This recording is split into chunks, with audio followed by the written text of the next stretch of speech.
আসসালামু আলাইকুম বিয়ার, সবাই কেমন আছেন? আশা করি সবাই ভালো আছেন। আলহামদুলিল্লাহ আমিও ভালো আছি।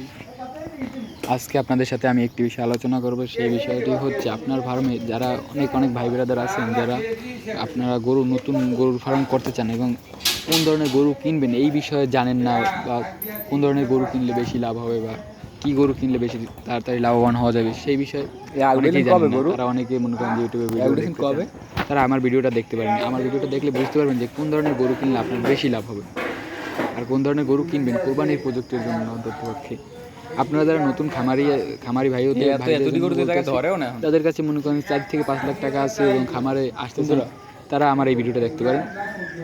আজকের ভিডিওতে আপনাদের সাথে আলোচনা করব যে কোন ধরনের গরু, কোন বয়সী গরু আপনারা কিনলে মনে করেন যে আর কোনো মনে করেন গরুতে বেশি লাভ হবে। আপনারা গরু কিনবেন ওই যে গরু, অনেকে বাছুর গরু কিনে, একেবারে বাছুর 1 বছরে বাছুর, ওইটা কিনে ওইটা বড় হইব, এরপর ওইটা মাংস ধরাইয়া তারপর ওইটা বেচবো 1 বছর পর। ভাই এই ধরনের ব্যবসা করতে গেলে এইসব বুদ্ধি মানুষদের নিলে ভাই ওই ব্যবসায় আপনি প্রফিট করতে পারবেন না। কী কারণে? দেখা যায় কি আপনি খাওয়াইলেন ঠিকই, কিন্তু বাছুর বললো না আর গরু বললো না। তারপর দেখা যায় গরু ছোটো গরু থেকে গেল। আপনি ব্যবসা করতে হলে আমি বুদ্ধি দেবো কি, অন্তত আপনি নর্মাল একটা গরু 60,000 টাকা দিয়ে কিনেন, 40,000 50,000 টাকা গরু কিনলে ওই গরুতে বেশি প্রফিট হয় না। ওই গরুতে দেখা যায় কি 10,000 টাকা প্রফিট হয়। 40,000 টাকা গরু কিনলে একটা ওই গরু আপনার 50,000 টাকা ওই উপরে গেলে দাম হয়। এরপরে একটা বছর 50,000 টাকায় 10,000 টাকায় কী হয়? 10,000 টাকা তো একটা গরুর পিছিয়ে খরচই আছে, ছোটো গরুর পিছিয়ে।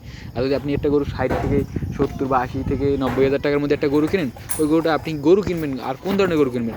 যেই গরু মনে করেন যে এই বছর কোরবানিতে আইসে কিন্তু দাঁতে আসে না, ওই ধরনের গরু কিনবেন। যে কোরবানিতে দাঁতে আসে না, এই কারণে বেচা হয় না, বিক্রি করতে পারে না, ওই ধরনের গরু কিনবেন। কারণ ওই সব গরুর বয়স হলে গরু গায়ে এমনি গোস্ত ধরে, আর বেশি আপনার খাওয়ান খরচাও বেশি লাগে না। আর ওই ছোটো গরু গায়ে গোস্তও ধরতে পারে না।